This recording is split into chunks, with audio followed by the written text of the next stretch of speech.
Hello guys, ఈరోజు మనం review movie Little Hearts, directed by Sai Marthanda, lead roles by Mouli, Tanuj Prashanth and Shivani. ఇంకా సినిమా విషయానికి వస్తే కంప్లీట్లీ ఒక romantic comedy entertainer. Of the weekend కూడా ప్రతి షో హౌస్ఫుల్ అంటే మీరే అర్థం చేసుకోండి.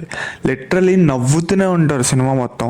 ఆ డైలాగ్స్ కానీ, కామెడీ టైమింగ్ కానీ, ఇంకా సెకండ్ హాఫ్లో ఒక సాంగ్ ఉంటుంది భయ్య, నవ్వుతూనే ఉంటారు. కంటెంట్ ఉన్న సినిమాని ఎవ్వరూ ఆపలేరని ప్రూవ్ చేశారు డైరెక్టర్ సాయి మార్తాండ గారు. అఖిల్ అండ్ కాత్యాని మధ్య కెమిస్ట్రీ బాగానే వర్కౌట్ అయిందని చెప్పాలి మూవీలో. ఇంకా సినిమాకి మేజర్ ప్లస్ పాయింట్స్ అంటే కాస్టింగ్ భయ్య. Mouli and Shivani really did a good job. Mouli acting చాలా న్యాచురల్గా ఉంటుంది ఈ మూవీలో, చాలా రిలేటబుల్గా అనిపిస్తుంది. And then comes Jayakrishna.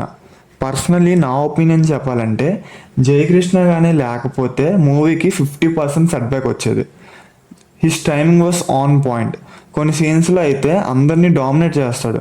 And next moving on to Rajeev Kanakala garu. ఈ మూవీలో మౌలీస్ ఫాదర్ రోల్ ప్లే చేస్తారు. సో చాలా హిలేరియస్ ఫన్ ఉంటుంది అసలు. ఇంకా అలాగే సినిమాలో ఏ క్యారెక్టర్ తీసుకున్నా కూడా చాలా న్యాచురల్గా చేశారు అందరూ. సినిమాటోగ్రఫీ బాగుంటుంది భయ్య సినిమాలో. ఇంకా మ్యూజిక్ గురించి మాట్లాడాలంటే డీసెంట్ మ్యూజిక్ ఉంటుంది. అసలు ఎక్కడా మీకు ఆ వైబ్ అనేది మిస్ అవ్వదు. It's a complete team work. మనం పెట్టిన మనీకి మూవీ అయితే ఫుల్ వర్త్ భయ్య. నేనైతే మా ఫ్రెండ్స్తో బాగా ఎంజాయ్ చేశాను. So do watch in theatres. So once again congratulation to the entire team of little hearts. So finally ఈ మూవీకి నేను ఇచ్చే రేటింగ్ 3/5.